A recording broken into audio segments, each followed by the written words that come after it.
अस्सलाम वालेकुम जी, this is Faisal Qureshi और आप सबको खुशामदीद कहता हूँ बोल नाइट्स में। हमेशा की तरह आज भी हमारे गेस्ट बड़े ज़बरदस्त हैं जनाब। इन्होंने जब माइक उठाया तो आवाम क्रेजी हो गई और उसके बाद ड्रामों में आए तो पब्लिक और टीआरपी दोनों क्रेजी हो गए। सिर्फ यही नहीं, इन्होंने जब गिटार बजाया तो लोग पागल हो गए और फिर डायरेक्टर को बजाया नहीं, डायरेक्टर को बताया कि मैं कितना अच्छा एक्टर हूँ और उसके बाद ऑडियंस को उनको भी कुछ नहीं कहा लेकिन रुलाया, कभी इंटेंस कर दिया, कभी परेशान कर दिया, कभी हंसा दिया। कमाल के परफॉर्मर हैं और आजकल आपने देखा होगा कि बड़ा ज़बरदस्त काम कर रहे हैं और हमेशा से करते आ रहे हैं। एज अ सिंगर भी बड़ा ज़बरदस्त काम किया है और एज एन एक्टर भी कमाल करते जा रहे हैं। मुझे कभी कभी लगता है कि इनको किसी डायरेक्टर ने कहा था कि बॉस इंटेंस लगना चाहिए, तो हर दूसरे सीन में भाई इतना इंटेंस होता है कि लोग भी इंटेंस हो जाते हैं कि भाई थोड़ा रिलैक्स कर ले यार। लेकिन क्या करें जनाब, इनकी यही इंटेंसिटी और इनका यही स्टाइल आप लोगों को भाता है और हमें भी भाता है। सो प्लीज़ वेलकम इंटेंसिटी की दुकान मिस्टर जुनैद खान। क्या हाल है? इंटेंसिटी की दुकान मुझे तो खुद नहीं पता थे। ये हो रहा है आजकल काफी इंटेंस ड्रामे चल रहे हैं, इंटेंस मॉल चल रहा है। आपको पता ही है कि आजकल एक ड्रामा में हम दोनों का बड़ा इंटेंस मॉल चल रहा है। मेरा तो खैर छोड़ ही दो, तुम्हारा काफी इंटेंस है। हाँ, ये रिपल इफेक्ट है। हाँ, कि एक इंसान की वजह से कितने सारे लोग सफर करते हैं। हाँ, और ये हकीकतन जिंदगी में होता है यार। हाँ, हर चीज कनेक्टेड है ना आपस में। Obviously so as a singer career जब शुरू हुआ तो बाकी लोगों के अंदर क्या एक इफेक्ट आया था कि अरे भाई ये शुरू से आप घर में गा बजा रहे थे? नहीं, मैं तो ऐसा कोई खामोश तबाह बच्चा था और स्टूडेंट था कि मुझे याद है जब लोगों को पता चला, मेरे ख़ानदान वालों को, कि यार ये कोई सिंगर भी है, तो वो एकदम, मेरे चाचे मामे एकदम वो परेशान हुए कि जुनैद गाता भी है। जुनैद तो हमेशा शादियों के फंक्शन पे ऐसे खामोश पीछे साइड पे बैठा हुआ। मेरा बड़ा भाई जो है वो थोड़ा शौकीन था। अच्छा। और वो महफिल में बड़ा रौनक लगाता था, बातूनी और बातें शातें करना और पीछे बैठ जाना कि आओ जी ढोलक बजाएं फलाना करें, और वो शादी शुदियों पे वो बड़ा रौनक लगाता था। मैं और साइड पे खामोश सा एक बच्चा बैठा हुआ पीछे। तो लेकिन जब हुआ तो मेरे ख्याल में बड़ा इम्प्रेस हुए। अच्छा, हाँ। फिर तो ये कॉल बैंड कैसे बना? किसी की कॉल आई थी या तुमने कॉल की थी? आई थी कॉल। एक्चुअली म्यूजिक के सर्कल में मैं कोई सन 2002 में मैं एक मार्केट में एक सर्कल में आ गया था कि एक लड़का है जो कि गाता है और अच्छा गाता है और ये है, इसमें सेंस ऑफ मेलोडी है और ये है, आवाज़ की ज़रा यूनिक सी आवाज़ है। सो मुझे अप्रोच किया एक ग्रुप ने कि यार आप आएँ और ज़रा कुछ ऑडिशन सा दें, हम आपको सुनना चाहते हैं। ठीक है। तो वो बॉय उसने मुझे बुलाया और फिर मैं जाके मिला उनसे। मैं पूछा आप क्या गाते हैं? मैंने कहा ये गाता हूँ। वो मैंने उनको सुनाया, उनको पसंद आ गई। फिर वहाँ से फिर कॉल शुरू हो गया। कॉल शुरू हो गया और फिर सिर्फ पाकिस्तान में नहीं बल्कि इंटरनेशनली भी बिल्कुल बेतहाशा कॉन्सर्ट। बिल्कुल। अच्छा, कई दफ़ा ये होता है ना कि ऑब्वियसली आप एज अ सिंगर मैं अभी बात कर रहा हूँ कि कॉन्सर्ट करने कहीं गए और तुमने ऐसे पीछे पलट के देखा होगा अबे भाई कहाँ ले आए? कहीं हुआ ऐसा कॉन्सर्ट में कोई एक्सपीरियंस? हाँ, कभी कभी ऐसा होता है कि आप फुल बजाने गए और हमारा होता रॉक। हाँ, रॉक होता था। तो अक्सर यूनिवर्सिटीज़ कॉलेजेस में कुछ ऐसी यूनिवर्सिटी होती थी जहाँ पे आवाम थोड़ी ज़्यादा अवामी होती थी। अच्छा।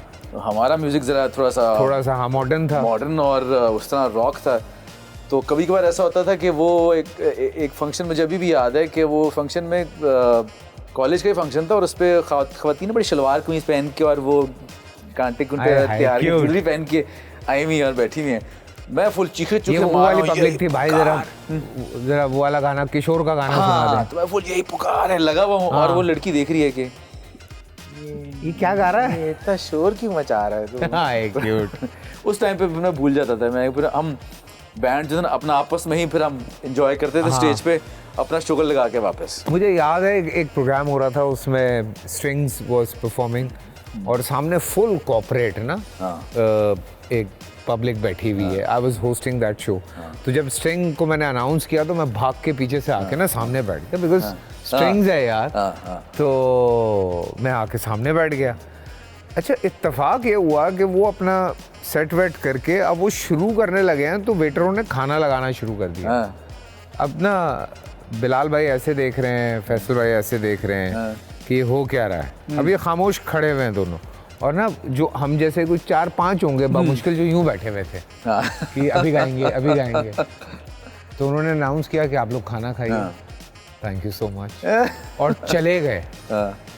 और आई वाज लाइक, और एकदम क्योस मच गया बिल्कुल, क्योंकि उन्होंने, लोग मना करते हैं कि भाई हम लोग खाने के टाइम थोड़ी बजाएंगे। मेरे साथ भी ऐसा हुआ। एक हमने, बहुत पुरानी बात है, उसमें ना हमारी दोस्त थी, हाई प्रोफाइल शादी थी, नाम नहीं लूँगा, तो वो दुल्हन थी। तो उसने कहा यार ये मेरी तो मेहंदी है, तो तुम लोगों ने आकर परफॉर्म करना है। मैंने कहा मेहंदी पे हम क्या रॉक क्या बजाएंगे, तो तुम कुछ कमर्शियल आर्टिस्ट पकड़ लो। नहीं तुम ही चाहिए हो। मैंने कहा अच्छा, पैसों की डील हुई, हमने पैसों जितनी मुंह मांगे तो उसने ऑफर कर दिया। उसने कहा ठीक है। मैंने कहा यार देखो, स्टेज तुम लोग लगाना सेंटर में और साइड पे ना लगाना, ताकि फोकस रहे ना, हम बजा रहे हो तो लोग फोकस करें। नहीं फिक्र ना करना तुम। अच्छा, उस दिन पहुंचे तो वो दुल्हन थी, वो तो गायब। अच्छा, वो गायब हो गई, ना फोन उठाइए कुछ। पहुंचे तो स्टेज वही साइड पे था, छोटा स्टेज लगा हुआ है। हमने कहा पैसे ले लिए, अब क्या भाग भी नहीं सकते, तो अब क्या करें जी, पंडाल टाइप माहौल हो गया ना। तो पहुंचे और हमने जी गाना बजाना शुरू किया है, हमने शोर शराबा डालना शुरू किया है। तो एकदम जी वो दुल्हन के अब्बा आए, बेटा कोई जरा भंगड़ा वगैरह जरा प्लीज क्यों नहीं करते। हमने कहा अंकल भंगड़ा तो नहीं आता। अच्छा चलें करें। तो एक और गाना शुरू किया हमने, तो अपना से पिटारी से कोई कमर्शियल 3 गाना निकाल के हमने शुरू किया।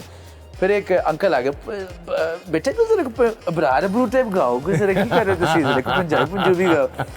तो रॉक में अबरार गा मैंने काला चश्मा लगाया हुआ था, मैं उसी में छुपा हुआ था। फिर हमने एक और गाना किया। फिर अंकल खुद ही आ गए कि बेटे खाना लग गए, आप आ जाएं।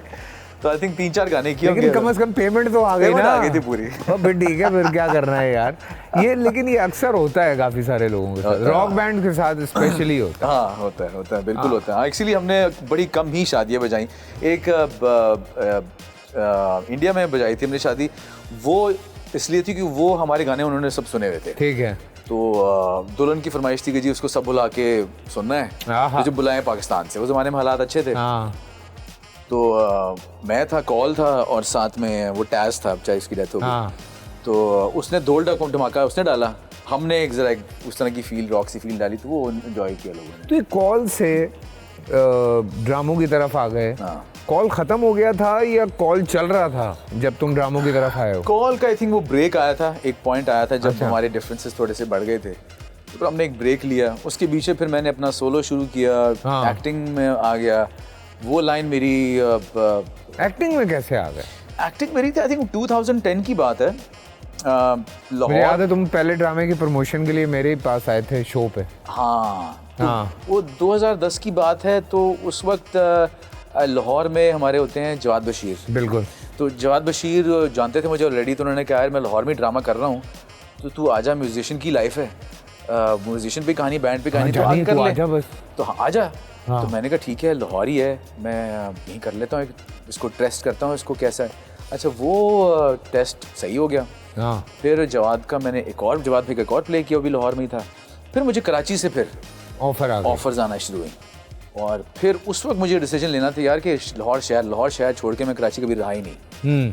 तो फिर मुझे डिसीजन लिया कि यार मुझे कराची मूव होना पड़ेगा, क्योंकि ऐसे नहीं काम चलेगा। फिर मैंने सारी चीज़ें लाहौर में करके फिर आई टुक दैट स्टेप, और नई शादी भी हुई थी उस वक्त।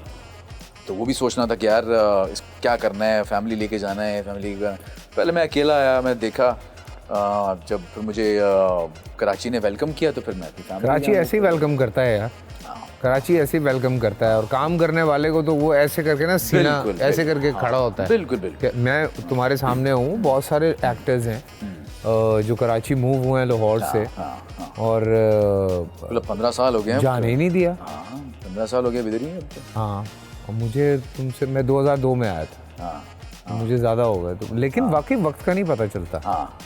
और कराची बड़ा इस मामले में ना कि तुम्हारा तो चलो डबल काम चल रहा था, सिंगिंग भी चल रही है, एक्टिंग भी चल रही है, लेकिन फिर आहिस्ता आहिस्ता और जुनेद और कितने एक्टर्स हैं, मतलब आई रिमेंबर एक टाइम पे जुनेद जमशेद ने अल्लाह जन्नत नसीब करे, इन सब ने भी एक्टिंग की थी, वाइटल साइन ने एक्टिंग की थी, नदीम जाफरी आ गए, फ़खर था, अपना इन सब ने की, और रिसेंटली अभी आतिफ ने भी की है, फरहान ने भी की है।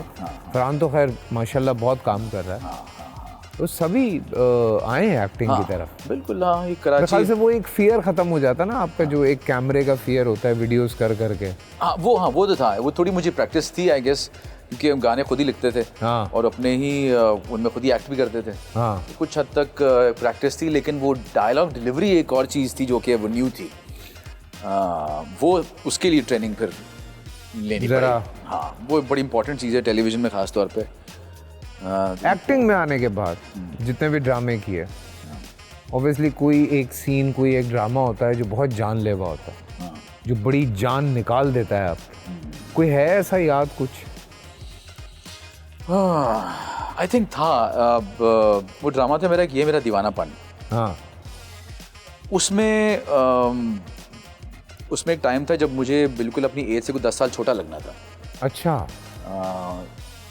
ये मेरा दीवानापन 10 साल पहले शूट किया था मैंने, और आई थिंक वो मुझे को 20-22 साल का लगना था। अच्छा। और टोटली लुक चेंज करना, उस हिसाब से बॉडी लैंग्वेज को शिफ्ट करना, फिर उस हिसाब से मोड करना, रोने धोने वाले सीन पर। एक तो सीन काफ़ी लंबा था, 1 टेक सीन भी था एक बहुत लंबा। Who was the director? Shahzad Rafiq. अच्छा। फिल्म की डायरेक्शन की, फिल्म की ट्रीटमेंट सारी। हाँ। तो वो टफ था। फिर वो शहजाद रफीक फिर वो भगाते भी थे पूरा। वो पूरा था कि वो पंस रोड वाले एरिया में दिन दिहाड़े मुझे भागना भी है। वो दीवाना है अपनी, उसके पीछे सायमा जी एक्ट्रेस थी, तो उसके पीछे वो दीवाना है और वो भाग रहा है, दौड़ रहा है पीछे। हाँ, याद आ गया मुझे। सड़क पे वो दौड़ रहा है और दौड़ाया उन्होंने मुझे बहुत। आई थिंक इस तरह के बहुत सारे कैरेक्टर्स जो कि मैंने किए, और लेकिन मज़ा आया। आई थिंक चैलेंज जो है ना इस फील्ड में लेने का मज़ा आता है इसका अपने। बिल्कुल। और जुल्फी की क्या इम्पोर्टेंस रही है लाइफ में? बहुत इम्पोर्टेंस रही है जुल्फी, क्योंकि वो ब्रिज था मेरा इस फील्ड में। अच्छा। उसने जब मैं वही बात, जब मैं ऑडिशन की बात कर रहा था, तो जब मैं मिलने आया लोगों से, तो वहाँ जुल्फी भी बैठा हुआ था, क्योंकि वो जुल्फी के भाई थे जो कि बैंड के मेंबर्स थे। कॉल की जो बात कर रहा हूँ मैं, तो जुल्फी वहाँ बैठा हुआ था। जुल्फी नया बैटल ऑफ द बैंड्स जीत के, Pepsi battle of the band जीत के आया, तो ऑलरेडी जुल्फी EP डेवलप हो चुका था। तो वो शुरू से ही साथ रहा है, और उसने जब कॉल की एल्बम बन रही थी तो फिर उसने कंपोज भी किया हमारे साथ। जब वो कॉल का पार्ट नहीं था शुरू में, उसने प्रोड्यूस भी किया है शुरू में गाने। जितने मेरे कॉल के गाने थे वो सारे जुल्फी ने प्रोड्यूस किए। फिर जब बैंड में आया तो फिर पहली एल्बम जुल्फी के साथ रिलीज हुई, दूसरी album. He has been a very, एक बहुत ही इंटेग्रल पार्ट रहा है म्यूजिकल जर्नी। एक होता है ना कि आप कोई काम होता है, कोई गाना होता है, कोई चीज़ होती है जो आप कहते हैं यार this is part of my legacy, जो वो बड़ा फ़ख्र होता है आपको कि यार ये किया है मैंने। कोई ऐसा गाना, कोई ऐसा ड्रामा जो तुम कहो कि यार गाना तो मैं कहूँगा सब बुला के, तो काफ़ी लोग जानते हैं। वो मेरे दिल के बड़ा करीब रहा है। मैंने खुद दिल से लिखा भी था, और वो इस एक पॉइंट पे लिखा था जब बाकी इंसान ट्रांजिशन कर रहा होता है अपने इमोशंस में, अपने आप को करेज दे रहा होता है, स्ट्रेंथ दे रहा होता है। तो बड़ा दिल से लिखा हुआ गाना था वो, और वो क्योंकि दिल से लिखा हुआ था तो लोगों ने उसको फील भी किया, बहुत रिलेट भी किया। तो आर्टिस्ट को के लिए ये इंपॉर्टेंट चीज़ होती है ना कि उसकी बात को या उसके मैसेज को कोई सुन रहा हो या अंडरस्टैंड कर रहा हो। एक्टर होगा तो वो सोचेगा यार मेरे कैरेक्टर से कौन रिलेट कर रहा है। जब लोग आते हैं हमारे पास कि यार आपके इस कैरेक्टर से बहुत रिलेट किया, बड़ा दिल को खुशी मिलती है। ठीक है आपने, तो उस गाने से बहुत लोगों ने रिलेट किया। जब अभी आज तक आते हैं लोग, और अभी मैंने कुछ दिन पहले परफॉर्म किया कॉल के साथ ही, बहुत अरसे बाद लाहौर में एक वेन्यू में, उस वेन्यू पे अलहमरा कल्चरल कॉम्प्लेक्स में, जहाँ पे मैंने अपनी एल्बम लॉन्च की थी 20 साल पहले, उसी जगह पे वही ऑडियंस सामने बैठी हुई थी। इसी तरह ऑडिटोरियम था, ऑडियंस सामने बैठी हुई है, गा रही है, रो भी रहे हैं, और हम भी स्टेज पे बैठे इमोशनल हुए थे। तो बड़ा एक बड़ी वो फीलिंग आती है कि हाँ बिल्कुल 20 साल पहले चले गए हम सारे, ऑडियंस भी हम भी। तो वो ऐसी जो चीज़ होती है ना, वो फिर अब दिल के बड़े अभी करीब है। तो वो गाना मेरे दिल के बड़ा करीब है। अच्छा, ऐसी एक बात आई है दिमाग में, पूछ रहा हूँ। वो फैंस को लगता है ना कि ये मेरा जो हीरो है ये भी कर सकता है, ये भी कर सकता है, लेकिन एक्चुअली तुम्हें पता है कि तुम वो नहीं कर सकते, तो ऐसी कौन सी चीज़ है? अच्छा, खैर अभी वो चीज़ें हम एक्शन ऐसी चीज़ें जो बड़ी एक लार्जर देन लाइफ दिखाई जाती है। हाँ। और अभी एक फिल्म मैंने शूट किया तो उसमें कुछ है, एक सीक्वेंस है जो कि एक्शन बेस्ड है। अच्छा। और वो एडिट होके जब मैं देख रहा हूँ तो मैं कह रहा हूँ कि यार ये चीज़ मैं असल में शायद ना कर पाऊँ। हाँ। क्योंकि आप बिल्कुल कट टू कट कर रहे होते हैं। हाँ। एक एक मुक्का भी आप कट पे जा रहा होता है। खैर उसमें तो हमारे डायरेक्टर ने हमें ये कहा था कि भी मैं कट का एक मुक्का पे कट नहीं करूँगा, मुझे आप पूरा 7-8 मूव्स दें।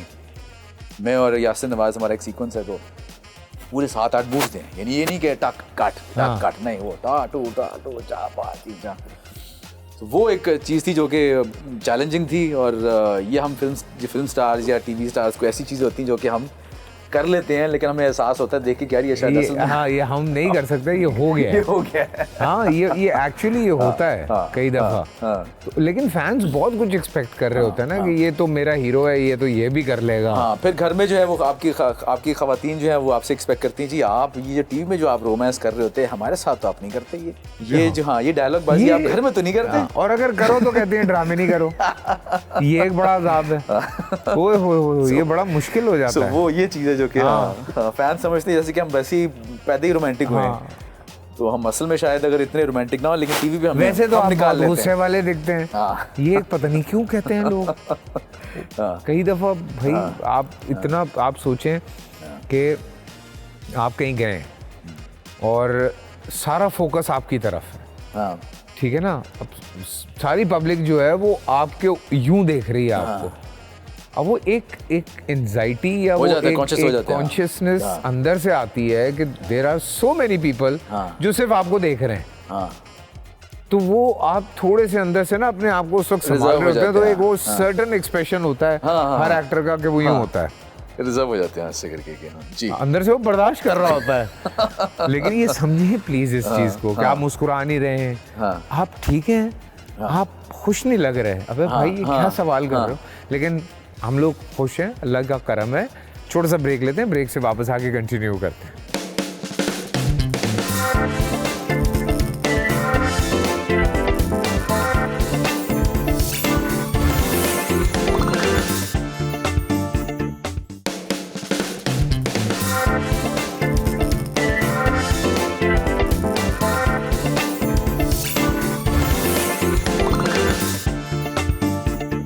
जहाँ एक दफ़ा फिर आप सबको खुशामदीद कहते हैं बोल नाइट विद फैसल कुरैशी में। मेरे साथ यहाँ जुनैद खान मौजूद हैं। बड़ी मज़े की बातें चल रही हैं हमारी। और जुनैद सेट पे भी काफ़ी खामोश रहते हैं, ये बात मैं अब कह सकता हूँ। अपनी दुनिया में होते हैं, हेडफोन्स लगा के साइड पे, जब काम हो रहा होता है, रिहर्सल कर रहे होते हैं। और लेकिन जुनैद कभी सेट पे ऐसा हुआ हो कि किसी ने कोई मशवरा मांगा हो और तुमने उसको मशवरा दिया हो जिस पे तुम खुद अमल नहीं करते? अच्छा, हाँ, नहीं, आई थिंक मशवरे मैं वो देता हूँ जब मैं खुद अमल कर चुका होता हूँ। मैं कभी कभार लोगों को भाषण फ्री दे देता हूँ। अच्छा, फ्री भाषण दे देता हूँ, लेकिन एक्टिंग पे नहीं देता कभी। अच्छा, कभी भी नहीं देता। आई थिंक वो ऐसी चीज़ है जिसमें एक्टर थोड़ा सेंसिटिव होता है। वो हो जाता है कि भैया अच्छा मुझे क्यों बता रहा है, तो इसलिए मैं एक्टिंग पे भाषण नहीं देता। ठीक है, मैं उस पर अगर कोई मुझसे वैसी एडवाइस ले ले अब कि जनरली लाइफ के बारे में, रिलेशनशिप्स के बारे में, तो उसका मवाद फिटनेस के हवाले से उसका मवाद जमा किया हुआ है। ठीक है, तो उसकी मैं फ्री एडवाइस लोगों को उसको दे देते हो। डायरेक्टर को कभी समझाया हो कि ये सीन ऐसे कर लेते हैं? हाँ, एक ऐसा ज़रूर होता है कभी कभार कि ऐसे कर लें कभी कभार, तो अगर डायरेक्टर दिल पे नहीं लेगा तो फिर वो कहेगा हाँ नहीं कर लेते हैं ऐसे। लेकिन अगर डायरेक्टर दिल पे लेता तो वो कहता अच्छा ठीक है मैं अपनी गाड़ी लगवा लूँ फिर मैं जाऊँ तो नहीं, लेकिन नहीं, मैं आई थिंक इस मामले में थोड़ा सा वो आप कहते हैं ना कि मैं खामोश रहता हूँ, मैं देख रहा होता हूँ, ऑब्जर्व कर रहा होता हूँ कि किस बंदे से किस तरह डील करना है। लेकिन आखिरी दिन भी तुम ऐसे ही होते हो यार।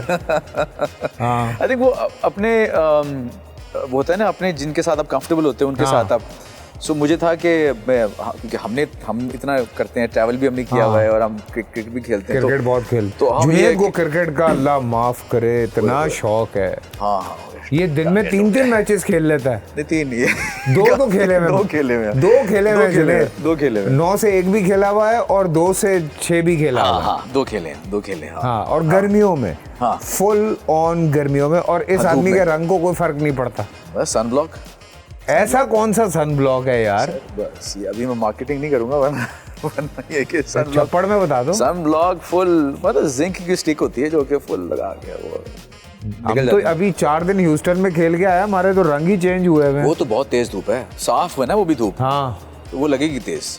वहाँ तो बंदा जाके एकदम 1 टोन गिरती है। हाँ 1 टोन, हाँ पता नहीं 3-4 सारे अजीब से घूम रहे थे वहाँ पे 2-3 को छोड़ के, बाकी तो सब जो है वो टोन डाउन हुए हुए थे सारे। वो होती है, हाँ तो वो उसके लिए हाँ वो करना पड़ता, लेकिन वो है कि वो अब शौक है, फिर फिटनेस का भी शौक है, हाँ तो वो जान फिटनेस के लिए जान मार लेता हूँ मैं, कैसी की तैसी। हाँ अब ऐसी सी दर्द निकलती है टांग में कि यार ये दर्द है, लेकिन होता है कि इस दर्द को ठीक करना है भाई, किसी तरह जुड़ जाता हूँ मैं। अब वो यही होता है। हाँ सो कई शौक हम लोगों के, ऑलमोस्ट क्रिकेट साथ खेलते हैं, जिम भी ऑलमोस्ट हम लोगों का साथ होता है, ड्रामा तो हमने एक ही किया साथ में, एक्चुअली अगर मैं कहूँ तो एक ही किया है, एक ही किया, और एक्टिंग सभी चल रही है। सो फिटनेस का भी बराबर का शौक है। खाने पीने पे तुम्हारा कोई वो इतनी सख्ती नहीं है, अल्लाह ताला ने तुम्हें अच्छा मेटाबॉलिज्म दिया। मुझे ख़ानदान में टेंडेंसी है, हाँ और मुझ में भी है, मैं अगर केयरफुल ना होना तो मैं हो जाता। मैंने तो एक दिन सेट पे ऐसा कुछ नहीं देखा, तुम माशाल्लाह सब खा रहे थे। उसी टाइम पर टिका के खाता है। आई थिंक वो लंच का टाइम होता है, हाँ जिस टाइम मैं अपना को छोड़ देता हूँ। अच्छा, और लेकिन उसके अलावा ऊपर ये लंच ब्रेकफास्ट या डिनर में मैं अपना ख्याल रखता हूँ। अच्छा, लंच के टाइम में तुम कहते हो हट जाओ आ पीछे, जाओ बेटा ले आओ, जो भी आ रहा है ले आओ, हाँ ले आओ, हाँ बस ये नहीं छोड़ूंगा आज मैं। अब मैं तो इतना भी नहीं कर सकता ना। आप तो माशाल्लाह अब तो किसी और लेवल पे निकल गए ना। अब तो मैंने कहा कि ऐसी की तैसी। और इसके साथ साथ ना बातें बहुत हो गई हैं। एक हमारा छोटा सा सेगमेंट है छेड़छाड़। अच्छा, मैं आपको थोड़ा सा छेड़ूंगा, आपको 100% इजाज़त है कि आप जिस लेवल तक जाके मुझे छेड़ सकते हैं आप भी छेड़ लें। अच्छा ठीक है ना। ये जो एक हमने छुपाया हुआ होता है एक छिचोरा, उसको निकालने का एक अच्छा मौका है आपके पास। हाँ, जैसे मैं आपको ये बात कहता हूँ कि आप सबको ना कभी कभी इतना घूर के देखते हैं ऐसे कि लगता है जैसे आपने इलेक्ट्रिसिटी का बिल नहीं दिया।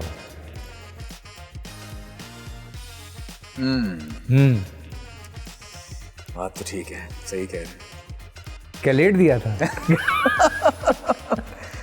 फैसल भाई वैसे बात तो ठीक कह रहे हैं। हाँ, आपने भी आजकल जो है ना वो हमें इतना शर्मिंदा कर दिया है कि अब दिल करता है कि अब जितना मैं जो खाना खा रहा हूँ उसको मैं कम कर दूँ।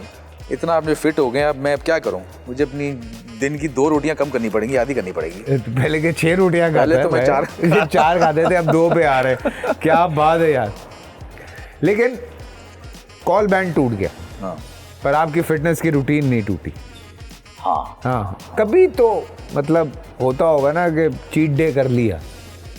हाँ बिल्कुल होता है चीट डे, बिल्कुल हाँ बिल्कुल। कभी कभी क्या रोज होता है चीट डे? नहीं, खाने का। हाँ हाँ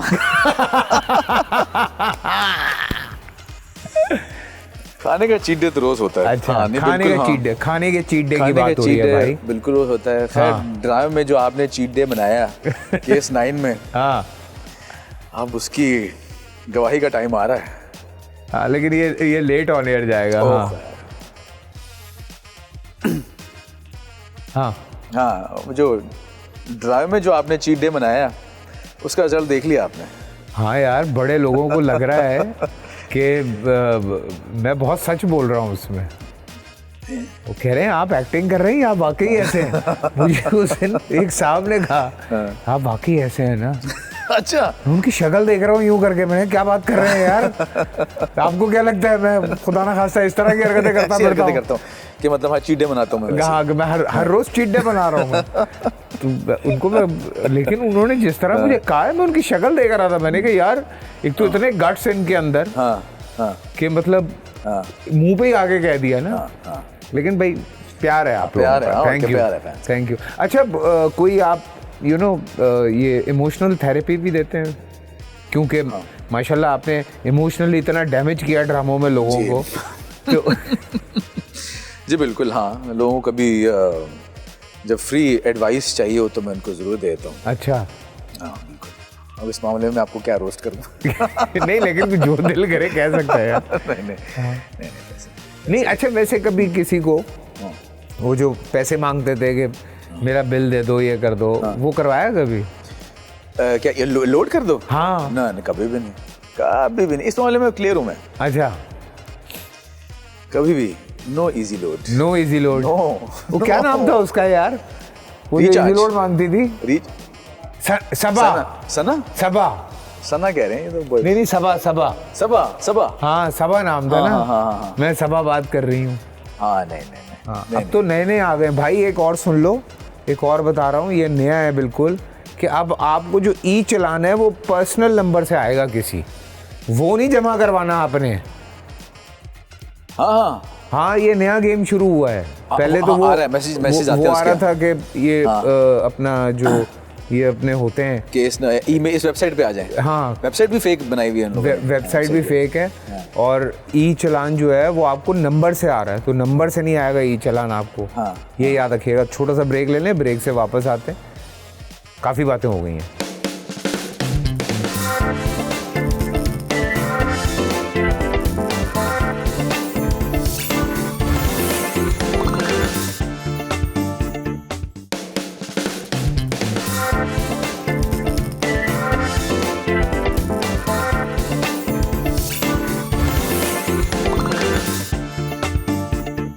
और एक दफ़ा फिर आप सबको खुशामदीद कहते हैं बोल नाइट्स विद फैसल कुरैशी में। मेरे साथ जुनैद खान यहाँ पे मौजूद हैं और ये कैसे हो सकता है कि जुनैद आप इतनी देर से बैठे हैं और आप कुछ गुनगुनाए ना? तो थोड़ा सा कुछ चले सुना देते हैं वही। हाँ। देखो मैंने एक दिन तुम्हें सेट पे तंग नहीं किया। हाँ सेट पे अक्सर मुझसे जो हमारी खवातीन है वो पूछती हैं कि यार जिनको नहीं गाना आता वो भी सेट पे गा रहे होते हैं, तुम क्यों नहीं गाते? मैं उन्हें कहता हूँ यार कि जो तो मैं गाने के पैसे लेता हूँ। जो बेकरी में काम करता है वो अपनी ब्रेड खाता है। क्या पता गाता नहीं गाता। मतलब कहने का मतलब ये था कि जो आप इतना कर चुके होते चीज शायद वो हर वक्त नहीं कर रहे होते। हाँ तो चले मैं आप फरमाइश पे नमी जो आंखों में थी खुली वो बातें सभी सब भुला के फिर भी चला मैं दुनिया की रस्में भुला के मुझको जो हिम्मत मिली मेरे दिल में बढ़ती रही।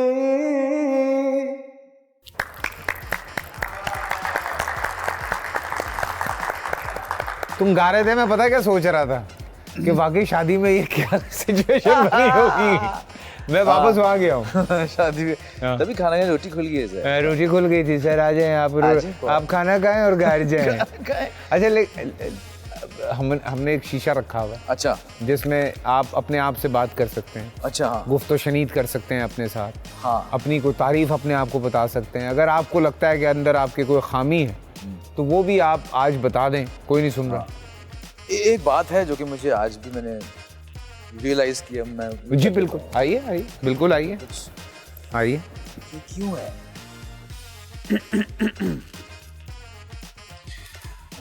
वो अच्छा वो ये है कि मुझे अभी भी बात हो रही थी तो वो कहा, फैसल भाई ने भी कहा कि आप सेट पे इतना खामोश रहते हैं, इतना सीरियस रहते हैं। अक्सर मुझे लोग ये बोलते हैं कि भाई आप इतने खामोश क्यों हैं? बिल्कुल क्यों, क्या है, कोई मसला है, कोई गुस्सा है, कोई प्राउड हैं आप? लेकिन मेरी अक्सर ऐसी कोलीग्स भी हैं जो कि कहती नहीं जुनैद तो बहुत चिल आदमी है, बहुत अच्छा आदमी है। लेकिन मेरे दोस्तों से पूछो तो उनका उल्टा ही होता है कि ये तो बड़ी बड़ी गालियाँ निकाल के कि ये तो बड़ा मस्खरा है, ये तो एक जुगत मारो तो 3 जुगते मारता है। तो मेरा प्रॉब्लम है, आई थिंक वो मैं शायद लोगों के सामने उस तरह खुलता नहीं हूँ, शायद थोड़ा शर्मा जाता हूँ, या मुझे लगता है शायद मेरी बात को माइंड ना कर जाए। आई थिंक वो इंसान अपने अंदर एक फियर्स रखता है, तो आई थिंक मेरे अंदर ये फियर हमेशा से रहा है कि शायद मैं कुछ ज़्यादा ना बोल जाऊँ, इसलिए मैं थोड़ा सा रिजर्व रहता हूँ। मैं ऑब्ज़र्व करता हूँ कि आसपास लोगों की सेंसिटिविटी कितनी है, या शायद मैं अपने अंदर इतना मगन रहता हूँ कि मैं उस तरह सोचता नहीं हूँ कि शायद मुझे ज़्यादा अटेंटिव रहना है नाव के अंदर लोगों के साथ। आई थिंक लेकिन मुझे थोड़ा सा इस चीज़ को चेंज करना चाहिए, और सेट पे आते ज़रा 2-3 जुगतें जो है ना वो ज़रा स्लाइड कर लेनी चाहिए कि आओ जी ज़रा कि तुसी भी लाओ 2-3 तो मैं भी 4 लाऊं। आते हीरोइन को कह दिया ना मैं क्या आज आते हाँ क्या स्विच उंगला पा के बाल बढ़ाए ने कि लिस्टिक अच्छी नहीं है तो क्या के मुड़ के चलेगी। हाँ चल क्या के चलेगी और 1 घंटा पे डिले हो गया, आप कहीं से जाके जिम में करके आ गए तो ये करना पड़ेगा। आज तुम्हारा मेकअप कुछ सही नहीं लग रहा। नहीं ये ठीक है, लाइनें टेढ़ा लगा हुआ तुम्हारा। ये नहीं बस ठीक है, इतना ही, इतना भी बहुत। हाँ ये नहीं अच्छा कोई बात नहीं, तुमने खुद अपनी मर्जी से। हाँ इतना बहुत है, इतना बहुत तो ये अब आप करेंगे। वैसे करना तो नहीं चाहिए, लेकिन नहीं करना नहीं चाहिए, और अगर कभी आपको कहीं जाना हो तो ये कर लें। हाँ ये वैसे दोस्तों के साथ कर लें, जो दोस्तों से, लेकिन सेट पे मैं वाकई नहीं करता। आई थिंक सेट पे तो मेरा होता है कि मैं बहुत ही कंफर्टेबल करूँ अपनी हीरोइन को, ताकि वो परफॉर्मेंस की तरफ ध्यान दें। मुझे ना एक बात याद आ गई इस पे, मेरी और बाबर जावेद की ना थोड़ी सी बकबक चल रही थी किसी बात पे, और बाबर का तुझे पता है जब गुस्सा आता है तो उसको बहुत गुस्सा आता है। अच्छा मेरी उसकी बहुत ज़्यादा दोस्ती भी है। बाबर जावेद हमारे बड़े मशहूर डायरेक्टर हैं, और पाकिस्तान के बेइंतहा सुपर हिट सीरियल हैं जो बाबर जावेद ने दिए हैं, मनो सलवा, मारना दिल, घोस्ट, जो बशर मोमिन प्रोड्यूसर थे उसके, अपना क्या कहते हैं, रोग, मेरी ज़ात ज़र्रा बेनिशान, क़ैद तन्हाई, ये मेरे करियर, इश्क जुनू दीवानगी हिमायूं का, और there are lots of other serial जो बाबर जावेद ने बनाए। तो मेरी एक दिन उसकी थोड़ी सी कटपट चल रही थी और मुझे तंग कर रहा था वो। तो मैंने कहा बाबर मुझे तंग मत कर, वरना मैं वो करूँगा कि तू याद करेगा। अच्छा हमारे सेट पे जो हीरोइन थी वो तैयार होने में 2.5 घंटे लगाती थी। सही है। तो वो बेचारी सुबह 6 बजे तैयार होती थी, होना शुरू होती थी, तो 8:30 बजे तक सुबह सेट पे आ जाती थी। हम लोग मलेशिया में शूट कर रहे थे, तो ऑब्वियसली हम जल्दी शूट शुरू करते थे। वो डे का काम होता था, तो हम कहते थे जितना दिन हम अवेल कर सकें। तो आप कहते थे कौन है? हाँ 8 बजे पता लगता था अच्छा आप हैं। तो अब वो तंग किए जा रहा है और मैं उसको ये कह रहा हूँ कि मत कर। इत्तेफाक ये हुआ कि पूल के पास हम सीन कर रहे थे, और वो बाबर मुझसे बदतमीजी कर रहा था। सही है। और वो गुस्से में था और किसी बात पे चल रही थी उसकी। कुछ नहीं किया मैंने, हीरोइन को पूल में धक्का दे दिया। ठीक है। बाबर भाई का गुस्सा जो बाबर भाई कुछ नहीं किया मैंने। अच्छा। क्योंकि उसके बाद फिर 2.5 घंटे का एक गैप आया। ये किया बस। हाँ नहीं ऐसे चलते चलते यूं कर दिया। अरे यार ओह गॉड। और उसके बाद फिर बाबर पीछे था और मैं आगे चक्कर लगने पूर के ऐसे ये मुझे मेकअप से ये बात याद आई कि ये थोड़ा सा कभी कभार हो जाता है, लेकिन उसके बाद सुलह हो गई थी उसकी मेरी। हो गई थी? हाँ क्योंकि प्रोड्यूसर हमारा बड़ा प्यारा था। क्या हो गया यार, क्या हो गया, कुछ नहीं होता है यार, चल कोई नहीं बाद में कर लेंगे, तू हमारा कोई सीन कर ले यार। तू मान लेता था। तो वो हुमायूं सही, तुम्हें पता है एक ठंडा आदमी है। अच्छा हुमायूं कहता कुछ नहीं होता है यार, तू मेरा कर ले यार सीन तब तक यार, जब तक वो तैयार हो रही है यार, तू छोड़ देना यार। क्यों तुम लोग लड़ रहे हो यार आपस में? भाई की ये बड़ी अच्छी बात है। तो ये कभी कभी हमारी ऐसी मस्तियाँ चली हैं सेट पे, लेकिन जो 2.5 घंटे का मेकअप होता है, पता नहीं नया मुंह बन जाता है उतनी देर में। तो वही मुंह है जो कि आता है नजर। हाँ अच्छा आगे बढ़ेंगे थोड़ा सा जी। 1 वर्ड आंसर आपने देना है। कोई एक मैं लफ्ज बोलूंगा, उसका आपने कोई एक जवाब देना है, कोई एक छोटा सा। ठीक है। सो सबसे पहले लव। लाइफ जिंदगी। चीटिंग। मीठा चॉकलेट लावा केक। ओह 2 दिन पहले खाया है यार। नहीं आपको मैंने सॉरी फैसल भाई, आपको 6 महीने हो गए मीठे को हाथ नहीं लगाया, लेकिन 2 दिन ही पहले खाया है। 6 महीने हो गए। रिग्रेट कोई रिग्रेट नहीं लाइफ, अल्हम्दुलिल्लाह। जिंदगी आई थिंक जो भी गलतियां भी हुई ना, आई थिंक उससे भी सीखा है। वाह तो रिग्रेट कोई नहीं है। फेक से थोड़ा सा एलर्जी है मुझे। हाँ थोड़ी नहीं, काफी एलर्जी है। सबको ही होती है। हाँ, थोड़ी एलर्जी है। और मेरा जो है ना, क्योंकि मेरा क्या अक्सर जो अब इमोशनल लोग जो होते हैं और जो फील्ड में भी आ जाते हैं, हमारा पैमाना जो है ना वो पकड़ने का बहुत तेज हो जाता है। हो गया, हम एकदम पकड़ लेते हैं कि अच्छा ये चढ़ा रहा है ये हाँ, तो ये तो वो थोड़ी एलर्जी है। हाँ। जेलेसी एक बड़ी नेचुरल सी चीज़ है, लेकिन कोशिश करता हूँ कि इसको कंट्रोल किया जाए। क्या बात है। क्रश कहाँ पहुँच गया मैं? कोई है कॉलेज की और स्कूल की यादों में? कुछ सेलिब्रिटी क्रश? मेरा वैसे जवानी में था माधुरी। अच्छा, हाँ, वो था मेरा सेलिब्रिटी क्रश। क्या बात है। Heartbreak? हाँ, बिल्कुल हुआ। ओहो। हाँ, वो कहते हैं ना, वो डायलॉग था जो फिल्म थी रॉकस्टार, उसमें था कि जी आर्टिस्ट, वो डायरेक्टर कहता है उसको, रणबीर कपूर को, कि तू जब तक तेरा दिल नहीं टूटेगा तू आर्टिस्ट कैसे बनेगा? यार दिल तोड़वा के अपना, तो दिल तोड़वा के। ओवररेटेड?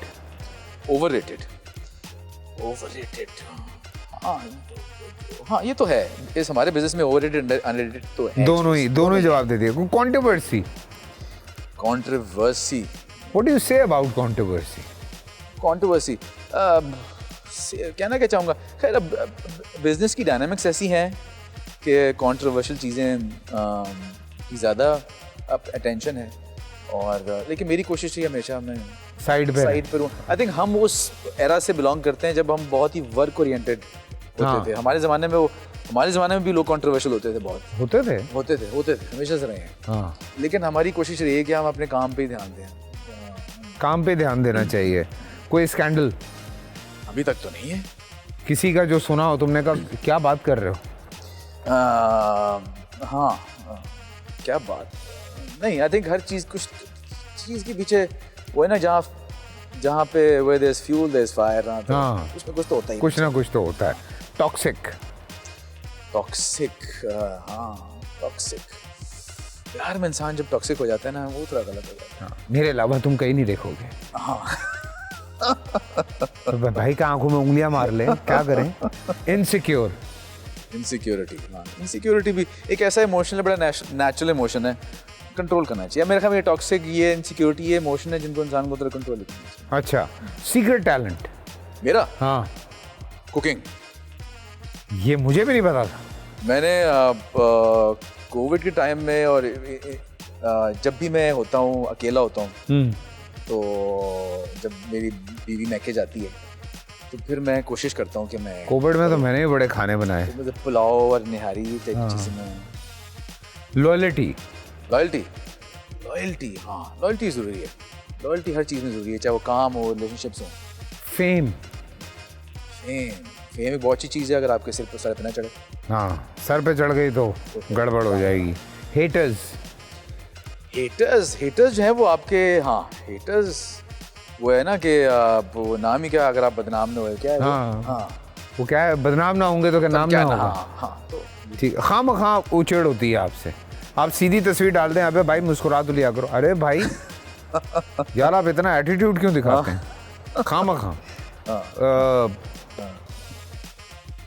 डायरेक्टर तो कैप्टन ऑफ शिप होता है, उसके बगैर तो कैप्टन ऑफ शिप, उसके बगैर तो कुछ नहीं है। क्या बात है जी, कमाल खेले, बहुत सारी तालियां। अब हम जा रहे हैं रैपिड फायर पे। ओके। हाँ, रैपिड फायर है आपके साथ जी। एक्टिंग और सिंगिंग, आया ना मुश्किल? कस्प पे हूँ मैं। हाँ, लेकिन हाँ, बीच में ही हूँ अभी तक मैं। हैं? बीच पे हूँ मैं। बीच में। Name one celebrity you really want to work with. Pakistani, बाहर कहीं भी? बाहर का सेलिब्रिटी है, वुड वांट टॉम क्रूज के साथ काम करना चाहिए। अबे बहुत भगाएगा वो। कोई बात नहीं, भागेंगे। और पाकिस्तानी एक्टर? हाँ, और एक्ट्रेस? आपके साथ तो उम्मीद, ख्वाहिश थी, पूरी हो गई। वाह, एक ही ड्रामे में हो गई। हाँ। अच्छा, आपके अलावा किसी के साथ काम करना चाहिए?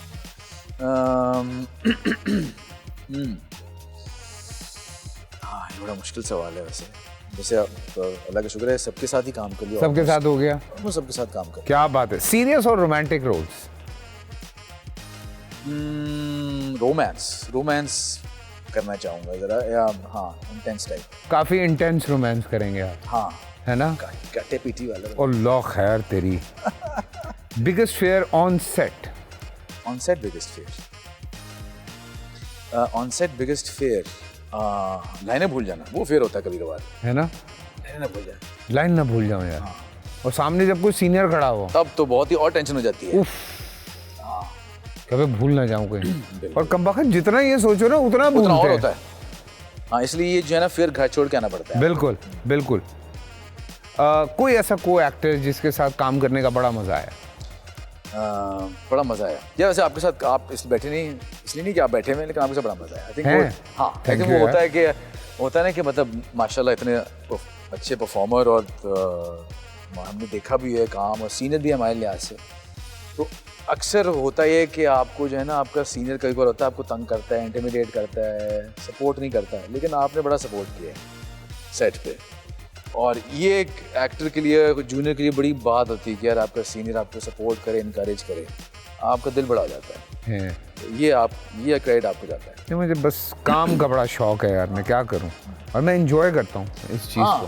अब जब एक्टर जब आपको सपोर्ट करता है तो आप वाकई परफॉर्मेंस निकलती है आपके अंदर से। मैंने देखा है, मैं नाम नहीं लूँगा, लेकिन अक्सर एक्टर्स ऐसे होते हैं जो आपको तंग करते हैं, और ये एक फॉर्मूला भी है एक कि जी किसी सीन को खाना है ना तो तंग करो एक्टर को। हाँ, और अगर सामने वाले ने अच्छा कर दिया ना, खामखा कट करा देंगे, नहीं यार तंग करो, एक और कर लें। हाँ, तंग करते हैं ताकि आपका काम निकलिए। है ये फॉर्मूला, ये फिल्म का फॉर्मूला है ये। हाँ, कि जी खाओ सीन को, तंग करो एक्टर को, तो तब वो मज़ा नहीं आता। आई थिंक जो आपको एक्टर सपोर्ट कर रहा हो ना, आपका कॉलीग, तो फिर सीन निकलता है, फिर मज़ा आता है। उफ, एक कोई मैसेज जो आप अपने पिछले को देना चाहें, यंग जुनैद खान को? मैं तो ये कहूँगा कि भाई जो किया है बस गलतियों से सीखो। गलतियाँ जो की हैं, अच्छी बातें की हैं, करो, ठीक है, और गलती नहीं करोगे तो सीखोगे कैसे?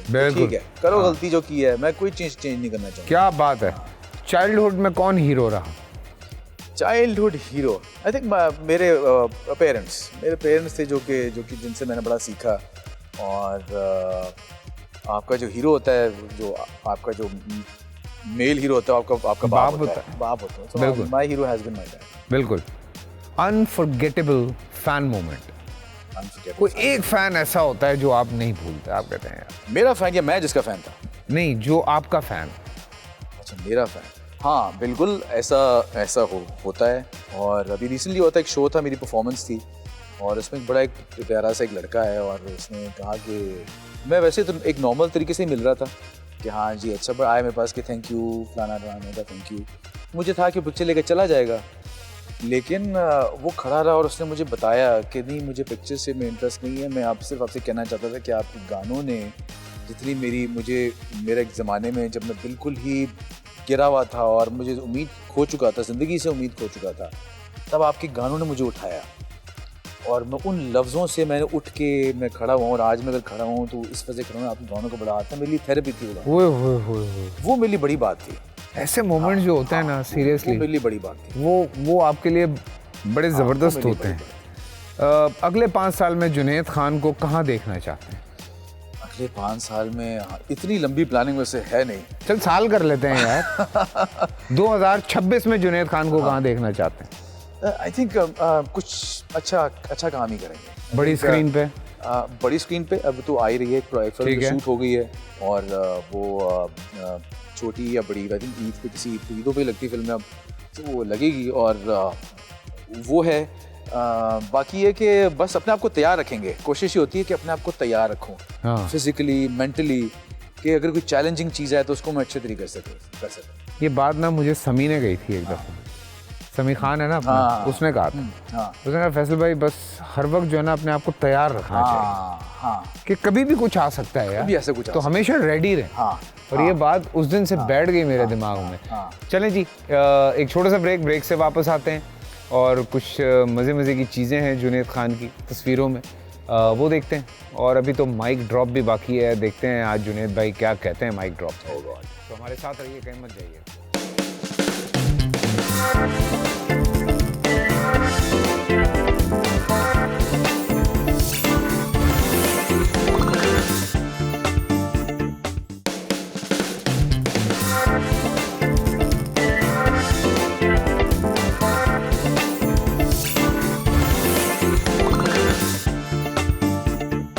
जी हाँ, वेलकम बैक आफ्टर ब्रेक। और जुनैद खान मेरे साथ यहाँ पे मौजूद हैं। हमारा है एक तस्वीरों का सिलसिला।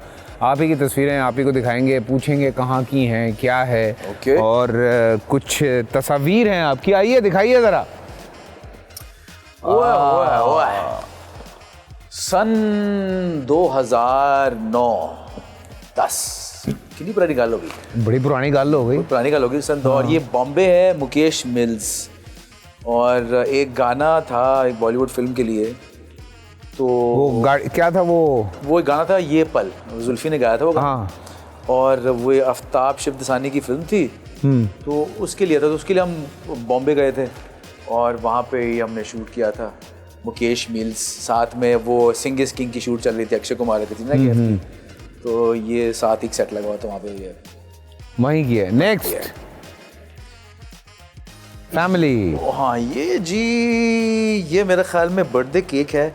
हाँ ये मेरे ख्याल में छोटी की बर्थडे, और छोटी की जो बर्थडे होती है ना, उस दिन मेरी और हमारी वेडिंग एनिवर्सरी भी होती है। अच्छा। तो ये हमने कंबाइंड शायद केक काटा होगा। कराची लग रहा है। हाँ कराची की होगी। हाँ बच्चों की शक्लों से लग रहा है कोई 1.5-2 साल पुरानी गेम है ये शायद। 2 साल पुरानी। ठीक हो गया जी। नेक्स्ट ये जी बिल्कुल, ये हमारा एक था बर्गर फास्ट फूड चेन का एक कैंपेन थी। अच्छा। और उसकी ये कैंपेन था, मैंने जिंगल भी किया था उसका। और ये वो तस्वीर है जो कि आई थिंक क्योंकि उस चेन की बहुत सारी ब्रांचेस होती हैं, तो वो हर ट्रे आती है ना, ट्रे के अंदर वो तस्वीरें हमारी भरी पड़ी होती थी। सारा लेटस केचप सॉस हम पे गिरी होती थी। और जिसको तुझ पे गुस्सा होता होगा वो केचप वाले हाथ उसी से साफ करता होगा। हाँ, तो वही लेके जरा मैं वॉशरूम से आया। वो होता है ना, मतलब आप कई बेचारे इसलिए सड़े हुए होते हैं ना कि उनकी बच्ची जो है वो आपकी फैन होती है, तो वो इसलिए भी सड़े हुए होते हैं। ये ओए होए हो, ये कहीं कॉन्सर्ट की तस्वीर है। ये हाँ, ये माइक चेक चल रहा है मेरे ख्याल। बिल्कुल, ये साउंड चेक चल रहा है। और ये पीछे गम्बी हैं, हजरत गम्बी। ओए होए हमारे जो ड्रामिंग के बादशाह हैं। और ये आई थिंक ये फेस्टिवल हुआ था, ये पे एक फूड फेस्टिवल था कराची में ही। हाँ, तो उसकी परफॉर्मेंस की एक साउंड चेक था दोपहर में। क्या बात है जी। और पकड़े जाना नहीं बिल्कुल नहीं। ये मेरा गाना। ये कौन है? ये कौन है ये? और कैसे देख रहे हो उसकी तरफ? हाँ। और ये कैसे देख रही है? हाँ यार ये बेसिकली अभी गाना शूट किया था मैंने LA में। और सैयद ओसामा, आप बहुत अच्छी तरह वाकिफ़ होंगे उनसे। जी, बशर मोमिन उन्होंने डायरेक्ट किया था। तो सैयद ओसामा ने ये गाना डायरेक्ट किया था। हाँ। बहुत अच्छे आदमी हैं। और उन्होंने LA की सड़कें छंटवाई थी मुझसे और इस खातून से। हाँ। तो ये कहानी बस इस तरह की थी। दर्द दिला गाना था, एक ज़रा दिल टूट्स। ओह माय गॉड था। सो पहचान गया नाम था उस गाने का। तो ये उसमें मेरा लव इंटरेस्ट ये थी गोरी जी। गोरियासिस गोरी लब्बी थे। मैं वो सामा को कहा, भाईजान ये क्या चल रहा है यार? ये बस स्नान कर रहे हैं और मेडिटेशन चल रही है। और आई थिंक पाया पुया कुछ नहीं है। हाँ। नहीं पाया है, कच्चा पाया है। पीछे आप देख रहे हैं पहना हुआ है आपने, बुर्ज खलीफा लग रहा है पीछे। हाँ, तो लेकिन मुझे पता है कौन सी बिल्डिंग है। हाँ, हम क्लियर नहीं करेंगे। हाँ, एक बुर्ज खलीफा टाइप बिल्डिंग है। हाँ बिल्कुल। हाँ, और ये एक शूट था, कमर्शियल का शूट था वहाँ पे। और डाउनटाउन में कमर्शियल का शूट था। तो ये डायरेक्टर ने कहा था कि सर लेट जाए इधर और आप ऐसे शो करें जैसे आप एक बहुत ही पुरफिज़ा माहौल में बैठेंगे। हाँ, लग रहा है जी। अच्छा ये, हाँ ये जी मेरी फिल्म है कहे दिल जिधर। हाँ, साजिद भाई हैं, मंशा है, साजिद भाई हैं। और ये कास्ट है, रोमा है बीच में। हाँ। और ये फिल्म का गाना था और जिसमें वो डांस सीक्वेंस था, एक वो शादी मेहंदी टाइप गाना था। ठीक हो गया। तो हाँ, नाचे नूचे। और फिर ये एक पैकअप सेल्फी थी जो कि हमने। ये मूछें आपको पता है वो आके गिर गई थी मेरे ऊपर। गिल्ला कैसी रही है कि उड़ती उड़ती आई और गिर गई थे। हाँ, क्या बात है, क्या बात है जी, ज़बरदस्त। भाईजान thank you so much for coming sir. हमारा वैसे तो केस नंबर 9 में बड़ा अच्छा साथ रहा जी, काफ़ी लंबा साथ रहा। और यकीन माने बड़े प्रोफेशनल हैं। टाइम के हवाले से, काम के हवाले से मैंने थॉरली इन्जॉय किया काम इनके साथ। और बहुत आज भी बहुत अच्छा लगा मिलके। लेकिन जाने से पहले एक माइक ड्रॉप सिचुएशन है। अच्छा। सो आप सोच लीजिए आपने क्या बोलना है। कोई ऐसा जुमला जो सदियों लोग याद रखें कि जुनैद खान ने ये कहा था। अच्छा, एक चीज़ है जो कि मैं अभी नहीं। अच्छा, माइक पकड़ के बोलेंगे। हाँ, और माइक पकड़ के आप बोलेंगे, सही है, और उसके बाद वो माइक ड्रॉप करेंगे, आपका मूड हो तो मिलिएगा, वरना आप जा भी सकते हैं, निकल गया वरना। हाँ मतलब निकल जाइएगा, माइक ड्रॉप के बाद तो बनता ही नहीं है। हाँ उसके बाद हाँ, सो आइए, माइक तैयार है बिल्कुल। और आप लोगों का बहुत बहुत शुक्रिया, आप लोग शो देख रहे हैं, पसंद कर रहे हैं, थैंक यू एवरीवन। और आप लोग हमें सजेस्ट भी कर सकते हैं कौन कौन से गेस्ट हैं जिनसे आप मिलना चाहते हैं, बिल्कुल हमें बताइएगा। एंड वंस अगेन मुझे इजाज़त दीजिए, क्योंकि ओवर टू जुनैद खान। ज़िंदगी में मैंने वैसे बहुत कुछ चीज़ें सीखी over the course of x amount of years, लेकिन जो सबसे इम्पॉर्टेंट चीज़ जो सीखी है वो है बैलेंस। हर चीज़ में बीच का रास्ता जो है वो बहुत इम्पॉर्टेंट है, चाहे वो ह्यूमन इमोशन हो, चाहे वो फिटनेस हो, चाहे वो रिश्ते हों, कुछ भी हो, बैलेंस इख्तियार करना बहुत ज़रूरी है। हर इमोशन, चाहे वो जेलसी हो, चाहे वो स्ट्रेंथ हो, वो जब बैलेंस में रहती है तब वो आपके कंट्रोल में रहती है, और तब आप उसका विद इन द लिमिट्स उसका सबसे ज़्यादा फ़ायदा उठा सकते हैं। एग्जांपल मैं दे देता हूँ, अगर कि एक सेंस ऑफ जेलसी अगर है, ये सेंस ऑफ कंपेटिटिवनेस अगर है आपके अंदर, तो उसको अगर आप बैलेंस रखेंगे तो वही sense of competitiveness, sense of jealousy आपको पुश करेगी कि आप अपने अंदर बेहतरी लेके आएँ, इम्प्रूव करें अपने आप को, आगे से आगे निकलें। वही अगर बैलेंस से बाहर हो जाएगी तो वो टॉक्सिक हो जाएगी, आपको डिप्रेशन में लेके जाएगी, आपको परेशान करेगी, आपको बदनाम करेगी।